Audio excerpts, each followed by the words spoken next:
नमस्कार दोस्तों, YouTube channel धीरज और मैं एससीसी में आपका स्वागत है। देखते हैं क्लास 8th एक्सरसाइज 1.1। तो देखिए आज से स्टार्ट है कक्षा 8 की अभ्यास। तो देखते हैं पहला सवाल देखते हैं, उचित गुणधर्मों के उपयोग से निम्नलिखित का मान ज्ञात कीजिए। तो आपको यहाँ पर उचित गुणधर्म यूज करना है। तो देखिए क्या करना है जिससे आपको आसानी हो जाए। तो देखिए उचित गुणधर्म, तो देखिए यहाँ पर ये जो पहला पार्ट है और इस पार्ट को, पहले इस पार्ट को एक पास रख लेते हैं, 2/3 गुणे 3/5 और ये वाला माइनस का 3/5 गुणे 1/6 फिर प्लस का 5/2। अब इस गुणधर्म को कहते हैं क्रम विनिमय का नियम। क्रम विनिमय मतलब होता है क्रम इधर से उधर जाते हैं, यानी पहला दूसरा जगह चला जाएगा, तीसरा दूसरा जगह, यानी क्रम चेंज हो जाते हैं। अब देखिए इसमें देखिए पहले और दूसरे पद में कुछ कॉमन है, वो कॉमन है 3/5। 3/5 कॉमन ले लेंगे हम, तो हमारा बचा, इसमें बचा माइनस का 2/3, या हम माइनस का कॉमन ले लेते हैं क्योंकि माइनस इसमें भी है माइनस इसमें भी है। तो यहाँ पर बचा हमारा 2/3 और यहाँ पर बचा 1/6 ब्रैकेट बंद प्लस 5/2। अब ये कौन सा नियम है? ये है गुणा का वितरण नियम। इसका ये वितरण है और ये इसका मतलब कॉमन रूल है। तो देखिए गुणा का वितरण नियम क्या होता है, जैसे यहाँ पर लिखा है 3 5 प्लस 2, तो 3 गुणे 5 इसके साथ गुणा होगी और 3 गुणे 2 इसके साथ। लेकिन अगर कहीं पर ऐसा लिखा हो तो चाहे तो कॉमन ले सकते हैं 5 प्लस 3। ये गुणा का वितरण नियम है। तो इसी प्रकार से हमने कॉमन लिया तो बचा 2/3 और 1/6। अब देखिए यहाँ पर लिखा है हमने -3/5। फिर क्या करेंगे, यहाँ पर देखिए इसको जब हर बराबर करेंगे तो इसमें 2 से गुणा होगी, ऊपर नीचे किस संख्या से गुणा होगी? 2 से। तो ये हो जाएगा 2 दूना 4 और 1 5, तो ये हो जाएगा 5/6 प्लस 5/2। अब देखिए यहाँ पर ये 5 से 5 जाएगा कट और ये आ जाएगा 3 से 6 को काटेंगे तो माइनस का 1/2, 3 एकम 3 3 दूनी 6 प्लस का 5/2। अब देखिए इसको कैसे हल करेंगे, हर बराबर है तो 5 में से 1 गया, कितना आ गया?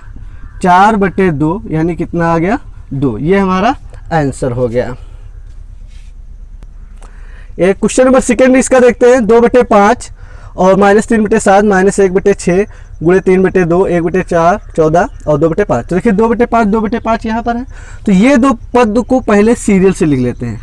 तो ये आ गया हमारा 2/5। फिर देखते हैं 2/5 गुणे माइनस का 3/7 और ये वाला पद जो पहले लिख लेंगे 1/14 गुणे 2/5 माइनस का 1/6 गुणे 3/2। एक क्रम विनिमय का नियम है। अब देखते हैं इसमें कॉमन क्या है, 2/5 कॉमन ले लेंगे। तो 2/5 जब कॉमन ले लेंगे तो यहाँ पर बचा माइनस का 3/7 प्लस का 1/14 माइनस का 1/6। देखिए अगर ये हल हो रहा है तो हल कर देंगे, 3 एकम 3 3 दूनी 6, तो ऊपर आ गया 1 एकम 1 और 2 दूना 4। अब देखते हैं 2/5।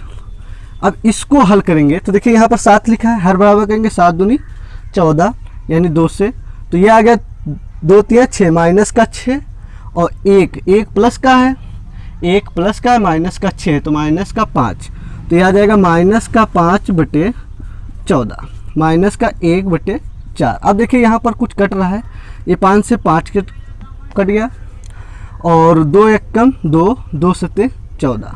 तो ये आ गया हमारा माइनस का 1/7 और माइनस का 1/4।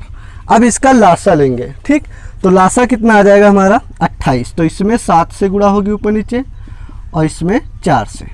तो जब 4 से गुणा करेंगे 4 एकम 4 और जब 7 से गुणा करेंगे 7 और बटे 28। तो आंसर आ गया हमारा माइनस का 11/28। इस प्रकार से आप हल कर लेंगे। क्वेश्चन नंबर सेकंड कह रहा है, निम्नलिखित में से प्रत्येक के योज्य प्रतिलोम यानी एडिटिव इनवर्स ज्ञात करना है। तो देखिए योज्य प्रतिलोम होता क्या है? देखिए योज्य प्रतिलोम में कुछ खास नहीं होता है, जो संख्या होती है वो सेम टू सेम रहती है, बस उसके क्या होते हैं निशान चेंज होते हैं। देखिए कैसे, देखिए यहाँ पर थोड़ा मोस्ट पॉइंट है, जैसे 3/5 लिखा है, अगर आपका इसका योज्य प्रतिलोम पूछे तो यानी 3/5 ही होगा, लेकिन बस ये क्या होगा, ये प्लस की थी और ये किसकी हो जाएगी, माइनस की, यानी ये धनात्मक था तो किसका हो जाएगा, ऋणात्मक। बस सेम टू सेम होता है, संख्या सेम टू सेम होती है, बस क्या होता है वो धनात्मक से ऋणात्मक हो जाता है और ऋणात्मक से धनात्मक हो जाता है, यानी उसकी वैल्यू। अब देखिए यहाँ पर पहला सवाल कह रहा है 2/8, 2/8 का योज्य प्रतिलोम होगा हमारा 2/8 ही होगा, लेकिन बस किसका हो जाएगा, ये माइनस का हो जाएगा। -5/9 का प्रतिलोम तो ये 5/9 ही होगा, लेकिन ये माइनस का था, अब किसका हो गया, प्लस का। यहाँ पर देखिए अच्छे से समझिए, माइनस का 6/-5 था, तो ये मत सोच लेना कि ये माइनस के थे यानी अब हमारे प्लस के आ गए, ठीक, क्योंकि ये सेम टू सेम बात है। देखिए सेम टू सेम कैसे, जैसे माइनस की 6 और माइनस का 5 और 6/5, इसमें कोई फ़र्क नहीं है, क्योंकि देखिए ये माइनस माइनस का कट, यानी ए जो अगर दोनों पर माइनस लगा है तो इसका मतलब वो क्या है, प्लस की है, तो प्लस का प्लस नहीं होगा, वो माइनस का होगा। अभी हम बता रहे हैं माइनस का 6/5। और योज्य प्रतिलोम की एक और खासियत होती है, वो क्या खासियत होती है कि अगर संख्या को और योज्य प्रतिलोम को जोड़ा जाए तो 0 आता है। देखिए कैसे, जैसे आप यहाँ पर हमने 4 लिखा और इसका योज्य प्रतिलोम कितना होगा, -4। अगर इन दोनों को जोड़ दें तो कितना आएगा, 0, यानी संख्या को अगर जोड़ देते हैं तो कितना आना चाहिए, 0। अब देखिए इसकी, देखिए यहाँ पर जैसे माइनस का 6/5 माइनस का, ये हमारा सवाल था और हमने योज्य प्रतिलोम को लिखा माइनस का 6/5, ठीक। अब देखिए यहाँ पर समझिए, ये माइनस से माइनस गया कट, अब 6 में से 6 गया, यानी 6/5 में से 6/5 गया, कितना होगा, 0। ये हमारा सही था। अगर हम चाहते, ये माइनस के दोनों में माइनस लगा था, अगर हम कह दें कि ये प्लस का 6/5 ये इसका प्रतिलोम होगा तो गलत होगा, क्योंकि देखिए अब इसको अगर आप जोड़ते हैं तो ये आ जाएगा हमारा 12/5, जो कि क्या होगा, गलत होगा। अब बात करते हैं 2/-9 का। देखिए ये पॉइंट थोड़ा अजीब है, अच्छा है। अब 2/-9 का योज्य प्रतिलोम क्या होगा, देखिए अब यहाँ पर 2/9 प्लस का आएगा, और ये भी मत ध्यान रखना कि नीचे माइनस लगाया ऊपर, अगर एक सिंगल माइनस है तो वो ऋणात्मक माना जाएगा, अगर डबल सिंगल है तो, अगर डबल माइनस का, जैसे माइनस का 2/9, तो चाहे माइनस यहाँ लगा हो फिर भी माइनस का है, और चाहे माइनस नीचे लगा हो फिर भी ऋणात्मक है, या माइनस यहाँ पर लगा हो फिर भी ऋणात्मक है, ठीक। तो ये जो संख्या है वो ऋणात्मक है, तो ये इसका अपोजिट योज्य प्रतिलोम क्या होगा, 2/9। अब देखिए 19/-6, तो इसका हो जाएगा 19/6, क्योंकि चाहे माइनस नीचे लगा हो या ऊपर कोई फर्क नहीं पड़ता, ये ऋणात्मक है तो ये क्या हो जाएगी, धनात्मक। ये हो गया योज्य प्रतिलोम। और व्युत्क्रम क्या होता है, व्युत्क्रम भी सेम टू सेम रहता है, लेकिन ध्यान रखना 2/3 लिखा है तो 3/2, यानी संख्या क्या होती है, पलट जाती है, बस इसमें निशान का कोई फेर नहीं होता, बस संख्या पलट जाती है, किसमें, गुणात्मक प्रतिलोम में, मल्टीप्लेक्टिव में। देखते हैं क्वेश्चन नंबर 3 कह रहा है वेरीफाई दैट -x बराबर x फॉर। तो देखिए यहाँ पर कह रहा है x बराबर इतना दिया है और x बराबर यहाँ पर इतना दिया है। सत्यापित कीजिए कि माइनस फिर माइनस का x बराबर होता है x के। तो देखिए सबसे पहले तो जब इसको हल करेंगे तो जब हम पहला सवाल लेंगे तो ध्यान रखना, सबसे पहले तो देखो माइनस लगा देंगे, फिर ब्रैकेट माइनस। अब x का मान दिया है 11/15, ठीक, बराबर इधर लिखना है x का मान 11/15। अब हमको जो वेरीफाई करना था, तो देखिए ये माइनस माइनस जब ब्रैकेट खोलेंगे तो माइनस और माइनस की गुणा होगी प्लस का, यानी कितना आ गया 11/15 और 11/15। इसका मतलब ये वाला जो है रूल हमारा क्या है, सत्य है। फिर बात करते हैं यही सेकेंड पॉइंट पर, वही पार्ट है हमको सिद्ध करना है। देखिए सबसे पहले तो ये माइनस हमने ये लगा दिया, ठीक, फिर ब्रैकेट, फिर ये वाला माइनस। अब x का मान कितना दिया है, माइनस का 13/17, ठीक, ये माइनस फिर माइनस और ये x का मान। अब यहाँ पर क्या है x, तो x का मान कितना है, माइनस का 13/17। अब देखते हैं माइनस ये बाहर लगाया, ये माइनस माइनस क्या हो गया, प्लस का 13/17 बराबर माइनस का 13/17। अब जब ब्रैकेट खोलेंगे तो देखो माइनस का 13/17 और माइनस का 13/17। अब LHS बराबर क्या आ गया, RHS, और यहाँ पर भी हमारा आ गया LHS बराबर RHS। अब LHS क्या होता है, लेफ्ट हैंड साइड, और ये क्या होता है, राइट हैंड साइड। अब दोनों तरफ बराबर आ गया, इसका मतलब ये हमारा क्या हो गया, ये वाला पार्ट सत्यापित हो गया, क्योंकि देखिए माइनस माइनस प्लस ये होता है। देखते हैं क्वेश्चन नंबर 4 देखते हैं। निम्नलिखित के गुणात्मक प्रतिलोम ज्ञात कीजिए। तो देखिए गुणात्मक प्रतिलोम क्या होता है, गुणात्मक प्रतिलोम होता है सेम टू सेम होता है। अब देखिए पहले योज्य प्रतिलोम क्या होता है, योज्य प्रतिलोम होता है जैसे अगर ए लिखा है तो ए ही होता है, लेकिन बस क्या होता है, निशान चेंज हो जाते हैं, यानी ये प्लस का था तो माइनस का। और गुणात्मक प्रतिलोम क्या होता है, अगर ए लिखा है तो ये पलट के लिख देंगे 1/a। अब जैसे a/b लिखा है तो ये पलट के लिख देंगे b/, ये होता है योज्य गुणात्मक प्रतिलोम। और ये क्या होता है, योज्य प्रतिलोम।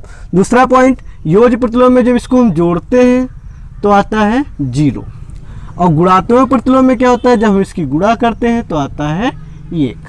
देखिए उसमें जोड़ने को बात हुआ था योज्य यानी योग, और यहाँ पर गुणा, तो गुणा करने पर आता है 1, और जब योज्य प्रतिलोम होता है उसको जोड़ने पर आता है 0।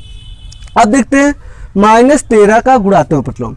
तो इसमें क्या होता है, सेम टू सेम होता है, लेकिन निशान सेम टू सेम होता है, यानी अगर माइनस का है तो माइनस का आएगा, लेकिन क्या हो जाएगा, पलट जाएगा, यानी 1/13 हो जाएगा। अब देखो पलटा कैसे, क्योंकि 13 के नीचे कुछ भी नहीं है तो 1 मान लेते हैं, फिर ये क्या हो जाएगा, पलट जाएगा। अब देखते हैं -13/19 का गुणात्मक प्रतिलोम। तो ये हो जाएगा, माइनस तो रहेगा बस पलट जाएगा 19/13। फिर 1/5 का गुणात्मक प्रतिलोम 5, और माइनस का, अब देखिए 5 15, माइनस माइनस प्लस का 8 7 56, ये आया ठीक। लेकिन इसका गुणात्मक प्रतिलोम क्या होगा, पलट क्या होगा, कितना, 56/15 ठीक। अब देखिए माइनस माइनस प्लस 2/5 लिखा है, तो यहाँ पर क्या होगा, 5/2, इसका गुणात्मक प्रतिलोम होगा 5/2। अब -1 का गुणात्मक प्रतिलोम, ये सेम टू सेम आया, देखिए क्यों, क्योंकि जिससे अगर -3 का गुणात्मक प्रतिलोम बोले ठीक, तो वो क्या होगा, 1/3 हो जाएगा ठीक। लेकिन अगर 1 का बोल दे ठीक, अगर 1 का आपको गुणात्मक प्रतिलोम बोले 1 का, तो 1 का कितना होगा, 1 ही होगा, क्योंकि इसको पलटो कितनी बार आप पलटोगे ठीक, यानी तो 1 का 1 ही होगा, और निशान क्या होते हैं, वो तो सेम होते ही हैं ठीक। अब देखिए यहाँ पर समझना, गुणात्मक प्रतिलोम में क्या होता है, पलट जाता है और निशान क्या होता है, सेम होता है। दूसरा बात यह है इसमें कि उसकी जब हम गुणा करते हैं, यानी मान लेते हैं संख्या थी हमारी -13/19 थी, और उसका गुणात्मक प्रतिलोम कितना है, -19/13। जब इसकी गुणा करेंगे ठीक, तो आएगा हमेशा 1 ठीक। इस प्रकार से आप हल कर लेंगे। क्वेश्चन नंबर 5 कह रहा है, निम्नलिखित प्रत्येक में गुणन के अंतर्गत उपयोग किए गए गुणधर्म का नाम लिखिए। गुणन है देखिए, तो यहाँ लिखा है -4/5 गुणे 1 और 1 गुणे -4/5। अगर खाली इसमें दोनों में बात करें तो ये गुणा का क्रम विनिमय नियम है। क्रम विनिमय क्या होता है, केवल क्रम चेंज किए जाते हैं, क्रम विनिमय का नियम ठीक। और ये उसका हल आ गया -4/5, तो ये होता है तत्समक होता है, तत्समक होता है, गुणन का तत्समक नियम होता है। अब यहाँ पर देखते हैं -13/17 गुणे -2/7। तो देखिए क्या क्या, ये पहले वाला बाद में वाला पहले कर दिया और पहला वाला बाद में, तो क्या हुआ, सिर्फ यही लिख देंगे, सिर्फ इतना, गुणा का क्रम विनिमय नियम। क्रम विनिमय का नियम मतलब होता है कि क्रम चेंज किया जाता है, पहले दूसरी जगह चला जाएगा, दूसरा तीसरी जगह, यानी कुछ भी, यानी उसमें क्रम चेंज किए जाते हैं। अब बात करते हैं इसमें 19/29 और 29/19। देखिए सेम टू सेम लिखा है, दर्जा पलट के लिखा है, ये माइनस का, ये भी माइनस का है, और उसका 1 आया। तो जब 1 आया तो वो क्या होता है, गुणा का प्रतिलोम नियम, गुणा का गुणात्मक प्रतिलोम होता है। क्या होता है, गुणात्मक प्रतिलोम होता है, गुणात्मक प्रतिलोम का नियम ठीक। जब उसकी गुणा होती है पलट के और उसका 1 आता है तो वो गुणात्मक प्रतिलोम का नियम होता है। अगर 2 संख्याएं हों और उसको जोड़ें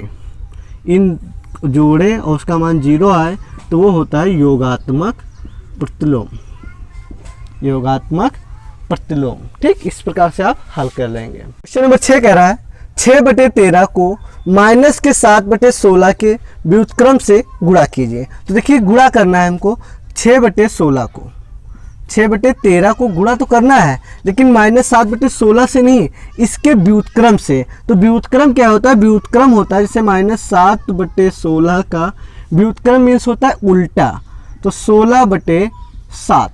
देखिए ये निगेटिव है तो ये भी निगेटिव का ही होगा। अगर योगात्मक होता तब प्लस माइनस होता। तो इसमें क्या होता है? व्युत्क्रम कहिए या गुणात्मक प्रतिलोम कहिए, दोनों एक ही बात है। तो माइनस का 7/16 का व्युत्क्रम है 16/7। देखिए 7/16, 16/7, और जो प्लस का है तो प्लस का होता है, माइनस का तो माइनस का होता है। अब देखिए यहाँ पर समझिए, 6/13 को जो गुणा करना था तो -7/16 से नहीं, -7/16 के व्युत्क्रम से। तो -7/16 का ये क्या हो गया? ये व्युत्क्रम है, तो इससे गुणा करेंगे माइनस का 16/7, 16/7। अब अगर कोई संख्या कट रही है तो काट दें, और अन्यथा ऐसे ही छोड़ दें। तो 16×6 96 और 13×7 91, यही हमारा आंसर हो जाएगा।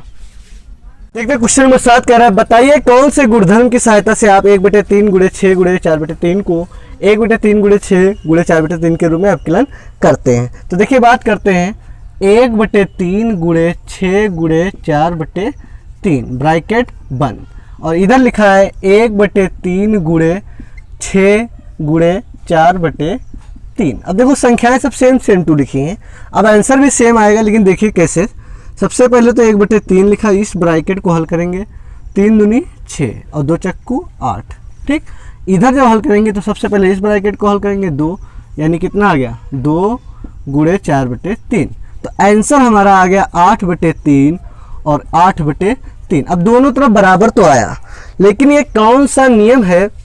देखिए इसमें क्या है, सबसे पहले देखो यहाँ पर 1/3 × 6 × अब ये 6 इसके साथ में गुणा थी, और यहाँ पर 6 क्या हो गया, इसके साथ में गुणा हो रहे हैं। तो वो एक नियम होता है, वो कौन सा? देखिए A × B × C और A × B × C, देखो तीनों एक ही सेम है। लेकिन यहाँ पर क्या करते हैं, कुछ चेंजिंग कर देते हैं। जैसे देखो यहाँ पर B और C की गुणा हो रही है, लेकिन यहाँ पर क्या किया, इस B को इसके साथ में पहले गुणा करेंगे, ठीक। यहाँ पर क्या होता है, सबसे पहले ब्रैकेट हल करते हैं, तो यहाँ पर A पहले लिखेंगे इसे, और इसकी गुणा करके यहाँ पर लाएंगे। लेकिन यहाँ पर क्या करेंगे, A और B की पहले गुणा कर लेंगे, इसको बाद में ऐसे लिख देंगे, ठीक। तो ये नियम कौन सा होता है? ये गुणा का साहचर्य नियम होता है।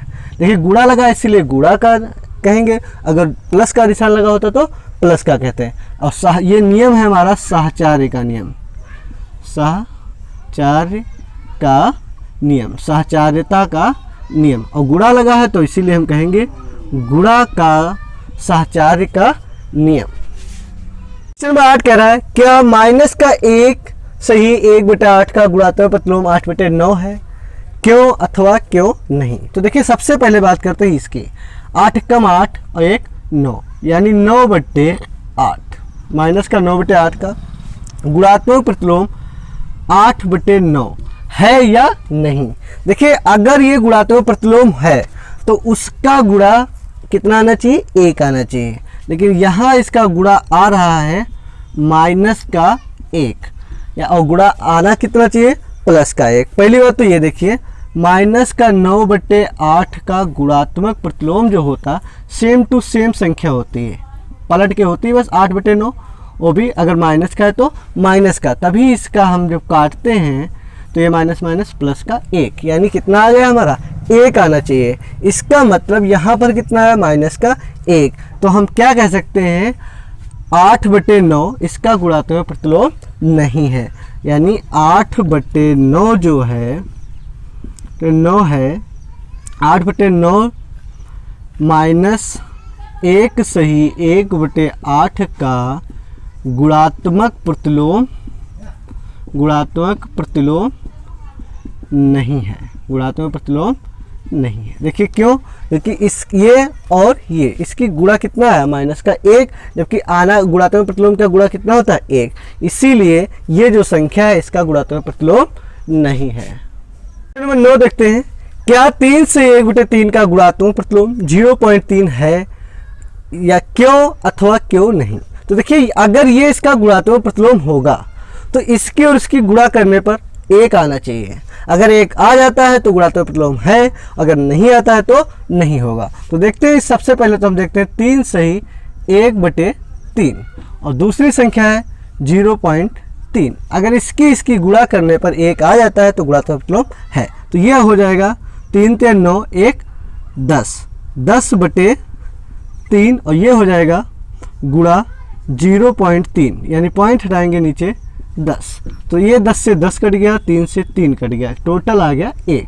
अगर 1 आ गया है तो इसका मतलब गुणात्मक प्रतिलोम है। तो यहाँ पर हम लिखेंगे अर्थात 3 सही 1/3 का गुणात्मक प्रतिलोम कितना है 0.3। यही हमारा आंसर हो जाएगा। नंबर 10 कह रहा है ऐसी परिमेय संख्या जिसका कोई व्युत्क्रम नहीं है, तो वो संख्या है 0। देखिए कैसे, देखिए इसका जब व्युत्क्रम हम करते हैं तो जैसे 0/1 लिखा है तो इसका व्युत्क्रम 1/0 हो सकता है, लेकिन क्या है ये व्युत्क्रम के नियम का फॉलो नहीं करेगा। फॉलो क्या मतलब होता है, देखिए ये 0 है ठीक, और ये क्या है अनंत है। या ये मान सकते हैं ये इसकी जब हम गुणा करें तो कितना आना चाहिए 1 आना चाहिए। उसका जो व्युत्क्रम होता है या गुणात्मक प्रतिलोम होता है उसकी जब गुणा करते हैं तो कितना आता है रियल में 1 आता है। लेकिन यहाँ पर क्या 1 आएगा नहीं, क्योंकि ये 0 है और ये अनंत है। इसकी जब गुणा करेंगे तो ये अपरिभाषित आएगा ठीक। इसका मतलब एक ऐसी 0 संख्या है, ऐसी परिमेय संख्या जिसका कोई व्युत्क्रम नहीं है, तो वो संख्या है 0। यही हमारा आंसर हो जाएगा। फिर बात करते हैं परिमेय संख्या जो अपने व्युत्क्रम के समान है, तो वो संख्या है 1 और -1। क्योंकि अगर इसका व्युत्क्रम करेंगे तो 1/1 वही भी कुछ सेम टू सेम, ऐसे यहाँ पर भी इसका व्युत्क्रम करेंगे तो सेम टू सेम, यानी वो संख्या है 1 और -1 जिसका व्युत्क्रम क्या होता है समान होता है। फिर देखते हैं परिमेय संख्या जो अपने ऋणात्मक के समान होता है। ऋणात्मक क्या है, देखिए जैसे मान लेते हैं 3 है ठीक, ये परिमेय संख्या है और इसका ऋणात्मक ये, तो क्या इसके समान है नहीं। और वो संख्या पूछ रहा है परिमेय संख्या, तो वो है 0, चाहे इसका ऋणात्मक लिखो या धनात्मक, ये दोनों की वैल्यू क्या है बराबर। जैसे 5 में से चाहे 0 घटा दो चाहे 0 जोड़ दो, सेम है बात। तो वही बात है कि पूछ रहा है परिमेय संख्या जो अपने ऋणात्मक के समान है, तो वो कौन सी है 0। प्रश्न नंबर 11 कह रहा है हमसे कि रिक्त स्थानों की पूर्ति कीजिए, शून्य का व्युत्क्रम है। तो देखिए शून्य का कोई भी व्युत्क्रम नहीं होता। अब देखिए क्यों नहीं होता, क्योंकि जैसे ए है हमारा 0 और व्युत्क्रम होता है यानी पलट के लिखें 1/0। अब इसके और इसकी गुणा होना चाहिए 1, अगर व्युत्क्रम होता तो उसकी गुणा 1 आना चाहिए, लेकिन ये है हमारा अपरिभाषित। 0 गुणे अपरिभाषित क्या 1 हो सकता है नहीं, इसीलिए शून्य का कोई भी व्युत्क्रम नहीं होता है। फिर बात करते हैं संख्याएं, यहाँ पर कुछ लिखना है, यहाँ स्वयं की व्युत्क्रम होती हैं, तो वो संख्या है 1। क्योंकि अगर 1 को हम व्युत्क्रम करें यानी पलट दें तो इसका भी 1 ही आता है। और एक दूसरी संख्या है -1, इसको भी हम अगर पलट दें तो हमारा -1 ही आता है। अब देखते हैं -5 का व्युत्क्रम है, तो -5 का व्युत्क्रम होगा 1/5। 5 का व्युत्क्रम 1/5, लेकिन माइनस लगा है तो माइनस, प्लस होता तो प्लस ठीक, क्योंकि इसमें संख्या क्या होती है सिर्फ पलट जाती है, निशान जो होता है वही रहता है। 1/x का व्युत्क्रम है तो पलट जाएगी संख्या, क्या हो जाएगा x। फिर बात करते हैं 2 परिमेय संख्याओं का गुणनफल हमेशा। अब 2 परिमेय संख्या क्या होती है, जैसे ये 3 है ये 4, ये मान लो परिमेय संख्या ही है, अगर इसकी गुणा करें तो ये भी हमारी परिमेय संख्या ही होगी, भले ही बटे के रूप में क्यों ना दिया हो, तो ये भी आ जाएगा 1/6, तो ये भी परिमेय संख्या है। तो ये हमें लिखेंगे हमेशा परिमेय संख्या है ठीक ही होगी। अब देखते हैं किसी धनात्मक परिमेय संख्या का व्युत्क्रम। अगर कोई धनात्मक संख्या है, जैसे मान लेते हैं 2/3, ये क्या है धनात्मक संख्या है, तो इसका व्युत्क्रम जब करेंगे तो 3/2 ही आएगा, और अगर धनात्मक है तो धनात्मक ही आएगा। तो यहाँ पर लिखेंगे किसी धनात्मक परिमेय संख्या का व्युत्क्रम धनात्मक संख्या होती है। ये मत सोचना कि ऋणात्मक हो जाएगी, धनात्मक संख्या है। Class 8 exercise 1.1 the end. अगर वीडियो कहीं भी अच्छा लगे तो प्लीज़ लाइक कर दें, चैनल पर नए हैं तो हो सके तो सब्सक्राइब कर दें, और लाइक और सब्सक्राइब करने के लिए प्रेम पूर्वक आपका धन्यवाद। मिलते हैं आपसे नए वीडियो में।